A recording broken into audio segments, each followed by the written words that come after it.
নমস্কার বন্ধুরা, নলেজ কাল্টিভেটারে স্বাগত। আমি সুদীপ ঘোষ শুরু করছি আজকের ক্লাস, যেখানে পড়ার সাথে হাসি ফ্রি। আজকে একটি গুরুত্বপূর্ণ বিষয় নিয়ে আলোচনা করব, যা আমাদের কম্পিটিটিভ এক্সামের ইম্পর্টেন্ট, তার সাথে আমাদের মিসেলেনিয়াসের মেন্সের জিকে টপিকের জন্য ইম্পর্টেন্ট, তার সাথে আমাদের সকলের জানা উচিত। কারণ আজকের টপিকটি নিয়ে কিন্তু আমাদের রাজ্য রাজনীতি এখন উত্তাল। কারণ আমরা রিসেন্টলি খবরে দেখেছি যে পার্লামেন্টের বিরোধী জোট তারা যে রাজ্যসভা অর্থাৎ যে আপার কক্ষ তার যে চেয়ারম্যান আছেন অর্থাৎ দেশের উপরাষ্ট্রপতির বিরুদ্ধে যে ইমপিচমেন্ট অর্থাৎ অপসারণের দাবি তুলেছেন, আর সেই নিয়ে কিন্তু তর্ক বিতর্ক শুরু হয়েছে। আর আজকে কিন্তু সেই বিষয়টি নিয়ে দেখে নেব। আজকের আমাদের টপিক হলো vice president of India and it's removal, অর্থাৎ ভারতবর্ষের উপরাষ্ট্রপতি এবং তার যে অপসারণের পদ্ধতি। তো আজকের ভিডিওতে থাকছে এই ভারতবর্ষের উপরাষ্ট্রপতি অর্থাৎ রাজ্যসভার চেয়ারম্যানের অপসারণের খবরটি কী আছে, ভারতবর্ষের উপরাষ্ট্রপতি পদটি কী এবং তিনি কেন রাজ্যসভার চেয়ারম্যান হিসাবে কাজ করেন, তার কি কোয়ালিফিকেশান আছে এবং তার সাথে তার মেয়াদ কত বছরের এবং তিনি কিভাবে শপথ গ্রহণ করেন এবং পদত্যাগপত্র দেন, তার সাথে উপরাষ্ট্রপতির নির্বাচন কিভাবে হয় এবং উপরাষ্ট্রপতির ক্ষমতাও কাজ কি, তার সাথে দেখে নেব যে উপরাষ্ট্রপতিকে অপসারণ বা ইমপিচমেন্ট বা করার কী নিয়ম আছে, আর যদি উপরাষ্ট্রপতিকে অপসারিত করা হয় তারপরে কি হবে এবং কেনই হঠাৎ করে বর্তমান উপরাষ্ট্রপতির বিরুদ্ধে যে কি অভিযোগ উঠল যে তাকে অপসারণ করার জন্য উদ্যোগ নিয়েছে বিরোধীরা। ভিডিও শুরু করার আগে এটি একটি শিক্ষামূলক ভিডিও। এই ভিডিওর কোনো অংশে হিংসা এবং রাজনৈতিক ও সাম্প্রদায়িক বিদ্বেষ অন্তর্ভুক্ত করা হয়নি। তবু ভিডিওর কোনো অংশ বিতর্কিত মনে হলে সেটি অনিচ্ছাকৃত এবং তার জন্য ক্ষমাপ্রার্থী।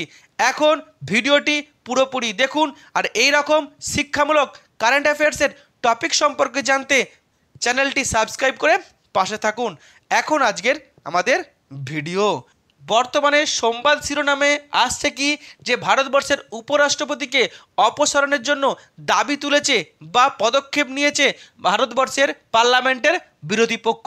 মেনলি পার্লামেন্টের যে একাধিক বিরোধী পার্টি একসাথে জোট করে যে ইন্ডিয়া জোট তৈরি করেছে, সেই ইন্ডিয়া জোট থেকেই ভারতবর্ষের উপরাষ্ট্রপতি অর্থাৎ ভারতবর্ষের পার্লামেন্টের উচ্চকক্ষ রাজ্যসভার চেয়ার অপসারণের জন্য তারা মুভ করেছে এবং তার ফলেই বর্তমান যিনি আমাদের উপরাষ্ট্রপতি আছেন জগদীপ ধনখড়ের পদের অপসারণের কিন্তু বিষয়টি সামনে এসেছে এবং ভারতবর্ষের ইতিহাসে এই প্রথম উপরাষ্ট্রপতির বিরুদ্ধে অপসারণের জন্য রেজলিউশন তৈরি করেছে বিরোধী পক্ষ।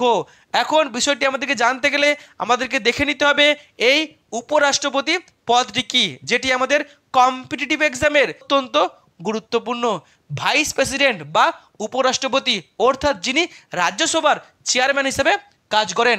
ভাইস প্রেসিডেন্ট অফ ইন্ডিয়া অর্থাৎ ভারতবর্ষের উপরাষ্ট্রপতি হলে ভারতবর্ষের দ্বিতীয় সর্বোচ্চ পদ, অর্থাৎ রাষ্ট্রপতির পরবর্তী পদই কিন্তু এই উপরাষ্ট্রপতি এবং ভারতীয় সংবিধানের 64 নম্বর ধারা অনুযায়ী উপরাষ্ট্রপতি তার ক্ষমতা বলে রাজ্যসভার এক্স অফিসিও চেয়ারম্যান অর্থাৎ চেয়ারম্যান হিসেবে কাজ করেন, অর্থাৎ তিনি পার্লামেন্টের উচ্চকক্ষের চেয়ারম্যান হিসেবে কাজ করেন। এখন উপরাষ্ট্রপতি হতে গেলে কি কি কোয়ালিফিকেশন লাগে? উপরাষ্ট্রপতি হতে গেলে প্রথম যোগ্যতা তাকে ভারতীয় হতে হবে, তার সাথে তার ন্যূনতম বয়স 35 বছর হতে হবে এবং তাকে রাজ্যসভার এমপি হওয়ার যে যোগ্যতা বা তার অভিজ্ঞতা থাকতে হবে, যেহেতু তিনি উপরাষ্ট্রপতি হয়ে রাজ্যসভার চেয়ারম্যান হিসাবে কাজ করবেন। অন্যদিকে উপরাষ্ট্রপতি কত বছরের জন্য নির্বাচিত হন? উপরাষ্ট্রপতি 5 বছরের জন্য তিনি নির্বাচিত হন এবং তার মেয়াদ সারা হয়ে গেলে তিনি চাইলে তিনি আবার পরবর্তী নির্বাচনে কন্টেস্ট করতে পারেন।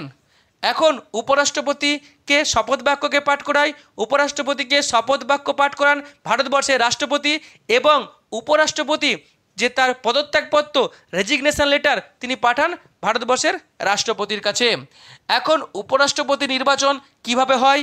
প্রতি 5 বছর ছাড়া ছাড়া উপরাষ্ট্রপতি নির্বাচন হয় এবং যখন ভারতবর্ষের রাষ্ট্রপতি নির্বাচন হয় তখনই কিন্তু উপরাষ্ট্রপতি নির্বাচন হয় এবং এই নির্বাচনের দায়িত্বে থাকে ভারতবর্ষের নির্বাচন কমিশন।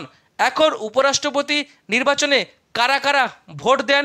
ভারতবর্ষের পার্লামেন্টের যে দুটি কক্ষ, উচ্চকক্ষ ও নিম্নকক্ষ, অর্থাৎ রাজ্যসভা ও লোকসভা, দুই কক্ষের সমস্ত এমপিরা অর্থাৎ ইলেক্টেড এবং নমিনেটেড সমস্ত এমপিরা রাষ্ট্রপতি নির্বাচনে ভোট দেন।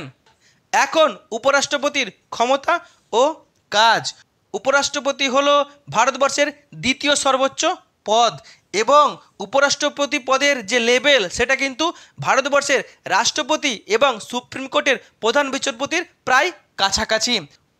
একটু আগেই বললাম উপরাষ্ট্রপতি তার যে পদাধিকার বল আছে সেই পদাধিকার বলে তিনি এক্স অফিসিও চেয়ারম্যান অর্থাৎ রাজ্যসভার চেয়ারম্যান হিসেবে কাজ করেন, অর্থাৎ তিনি রাজ্যসভার যে সেশন চলে সেই সেশনে তিনি প্রিসাইড চেয়ারম্যান হিসেবে কাজ করেন। এখন যদি ভারতবর্ষের রাষ্ট্রপতি পদটি খালি হয়ে যায় তখন কিন্তু উপরাষ্ট্রপতি রাষ্ট্রপতি হিসেবে কাজ করেন। এমনকি ভারতবর্ষের যে রাষ্ট্রপতি তিনি যখন পদত্যাগ করেন তখন তিনি পদত্যাগপত্র পাঠান উপরাষ্ট্রপতির কাছে। অন্যদিকে পার্লামেন্টের যে কোনো সাংবিধানিক কাজে সেখানে কিন্তু উপরাষ্ট্রপতি তিনি উপস্থিত থাকেন বা অন্যতম ভূমিকা গ্রহণ করেন। এমনকি কোনো কোনো ক্ষেত্রে ভারতকে রিপ্রেজেন্ট করার ক্ষেত্রেও কিন্তু সরকারের অনুরোধে বা রাষ্ট্রপতির অনুরোধে উপরাষ্ট্রপতি তিনি উপস্থিত থাকেন।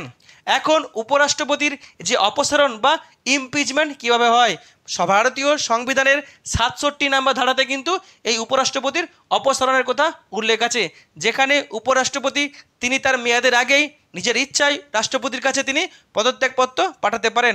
অন্যদিকে ভারতবর্ষের পার্লামেন্ট উপরাষ্ট্রপতির বিরুদ্ধে যদি উপরাষ্ট্রপতি কোনো অসাংবিধানিক কাজ করেন তাহলে কিন্তু তার বিরুদ্ধে অপসারণের বা রিমুভাল করতে পারে, অর্থাৎ রিমুভালের ক্ষমতা দেওয়া আছে পার্লামেন্টকে। এখন কিভাবে উপরাষ্ট্রপতির এই রিমুভাল হয় বা ইমপিচমেন্ট হয়, যেহেতু উপরাষ্ট্রপতি রাজ্যসভার তিনি চেয়ারম্যান, তাই উপরাষ্ট্রপতির অপসারণের যে রেজলিউশন সেটা কিন্তু শুধুমাত্র রাজ্যসভাতেই তোলা যাবে, লোকসভাতে তোলা যাবে না। এবং উপরাষ্ট্রপতির এই অপসারণের যে রেজলিউশন সেই রেজলিউশন তুলতে হবে অপসারণের 14 দিন আগে এবং সেখানে 50-এর থেকে একজন বেশি এমপির স্বাক্ষর থাকতে হবে। তারপরেই যেদিন এই রেজলিউশন বা নোটিশ দেওয়া হবে তার থেকে 14 দিনের মধ্যে সেখানে কিন্তু প্রথমেই রাজ্যসভাতে সে বিষয়ে ডিসকাশন হবে এবং সেখানে ভোটাভুটি হবে। এবং উপরাষ্ট্রপতিকে যে অপসারণ করতে গেলে রাজ্যসভাতে অবশ্যই অ্যাবসলিউট মেজরিটিতে সেটিকে পাস করাতে হবে, আর রাজ্যসভাতে অ্যাবসলিউট মেজরিটিতে পাস হওয়ার পর সেটাকে লোকসভাতে আনতে হবে এবং লোকসভাতে কিন্তু সিম্পল মেজরিটিতে সেটি পাস করাতে হবে। আর দুই কক্ষে পাস হয়ে গেলে সেটি প্রেসিডেন্টকে রাষ্ট্রপতির কাছে পাঠিয়ে দেওয়া হবে এবং রাষ্ট্রপতি তাকে অপসারিত করবেন এবং উপরাষ্ট্রপতি তার মেয়াদের 5 বছরের আগেই কিন্তু তিনি তাকে পদ থেকে অপসারিত হতে হবে। এখন উপরাষ্ট্রপতিকে যদি অপসারিত করা হয় তাহলে কি হবে, উপরাষ্ট্রপতি অপসারিত হলে বা তিনি পদত্যাগ করলে সেই পদটি খালি হয়ে যাবে এবং সেই পদটি খালি হয়ে গেলে তখন রাজ্যসভার যে চেয়ারম্যান হিসেবে কাজ করবেন রাজ্যসভার ডেপুটি চেয়ারম্যান। এবং যদি দেখা যায় যে ভারতবর্ষের রাষ্ট্রপতির পদটিও খালি, উপরাষ্ট্রপতির পদটিও খালি, তাহলে তখন ভারতবর্ষের রাষ্ট্রপতি হিসাবে কাজ করবেন ভারতবর্ষের সুপ্রিম কোর্টের প্রধান বিচারপতি। এখন উপরাষ্ট্রপতি পদটি যদি খালি হয়ে যায় তাহলে নির্দিষ্ট সময়ের মধ্যেই ভারতবর্ষের নির্বাচন কমিশন উপরাষ্ট্রপতি নির্বাচন সংগঠিত করবে। এখন হঠাৎ করে কেন বর্তমান উপরাষ্ট্রপতি মাননীয় জগদীপ ধনখড়ের বিরুদ্ধে এই অপসারণের দাবি তুলেছে বা পদক্ষেপ নিয়েছে আমাদের বিরোধী জোট, তা দেখে নেব। মেনলি বিরোধী জোট অর্থাৎ ইন্ডিয়া জোটের অভিযোগ হচ্ছে যে উপরাষ্ট্রপতি যখন তিনি রাজ্যসভার চেয়ারম্যান হিসেবে কাজ করছেন তিনি রাজ্যসভার এই কার্যপ্রণালীতে তিনি তার যে নিরপেক্ষতা সেই নিরপেক্ষতা রাখছেন না, অর্থাৎ সংবিধান মেনে তাকে নিরপেক্ষতা বজায় রাখতে হবে, তিনি নিরপেক্ষতা বজায় রাখছেন না। বিশেষ করে তিনি যে বিরোধী পক্ষের এমপিদেরকে ডিপ্রাইভড করছেন, বঞ্চিত করছেন, অন্যদিকে সরকার পক্ষের অর্থাৎ যে রুলিং পার্টির যে এমপিরা আছে তাদেরকে এক্সট্রা সুবিধা দিচ্ছেন। অনেক সময় এই বঞ্চনার কারণে সাধারণ মানুষের যে দাবি দাবা তারা তুলে ধরতে পারছে না রাজ্যসভাতে।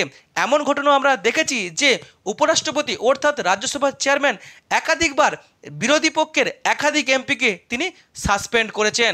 অর্থাৎ বিরোধী জোটের যারা এমপি তারা এই উপরাষ্ট্রপতির বা রাজ্যসভার চেয়ারম্যানের কাজ নিয়ে খুশি নয়। যেহেতু তিনি সংবিধান মেনে নিরপেক্ষতা বজায় রাখছেন না, তাই তার বিরুদ্ধে তারা এই অপসারণের পদক্ষেপ নিয়েছে, যেটা কিন্তু ভারতবর্ষে প্রথম, আগে কিন্তু কোনোদিনও হয়নি। এখন এই উপরাষ্ট্রপতিকে অপসারণ করতে গেলে রাজ্যসভাতে অ্যাবসলিউট মেজরিটি চাই, এমনকি লোকসভাতে সিম্পল মেজরিটি চাই, কিন্তু সেই ক্ষমতা কিন্তু বিরোধীদের নেই। এখানে কিন্তু সরকারের কাছে সেই ক্ষমতা আছে। সরকারের কাছে রাজ্যসভায় অ্যাবসলিউট মেজরিটি আছে আর লোকসভায় সিম্পল মেজরিটি আছে। তাই সরকার জানে এই যে দাবি তোলা হয়েছে বা এই যে পদক্ষেপ নেওয়া হয়েছে সেই পদক্ষেপে কখনোই বিরোধী পক্ষ কিন্তু সাকসেসফুল হবে না। তাই সরকারের কিন্তু কোনো ভয় নেই, কারণ যেহেতু সরকারের কাছে ক্ষমতা আছে, যদিও জোট সরকার তবুও কিন্তু তার জোট সঙ্গীদের থেকে তারা সহজে মেজরিটি পেয়ে যাবে। এখন তাহলে কেন বিরোধী পক্ষ ফালতু এই অপসারণের পদক্ষেপ নিয়েছে? তার একটাই কারণ, বিরোধী পক্ষ সরকার পক্ষের সঙ্গে সম্মুখ সমরে থাকতে চাইছে। সরকার পক্ষে যেমন নীতির বিরোধিতা করছে, তেমনই পার্লামেন্টের ভিতরে সরকার পক্ষের বিরোধিতা করছে। এমনকি পার্লামেন্টের রাজ্যসভার যিনি চেয়ারম্যান তিনি কিন্তু আগে সরকার পক্ষের প্রতিনিধি ছিলেন। তাই যদিও এখন তিনি নিরপেক্ষ, তবুও তার কাজে খুশি নয়, তাই তার বিরুদ্ধেও কিন্তু এই অপসারণের দাবি তুলেছে। এখন এটা একটা দেখাতে চাইছে যে দেশের মানুষকে পার্লামেন্টের বাইরে যেমন সরকারের বিরুদ্ধে আন্দোলন করছি, লড়াই করছি, সেরকম পার্লামেন্টের ভিতরেও কিন্তু আমরা সাধারণ মানুষের জন্য লড়াই করছি সরকারের বিরুদ্ধে।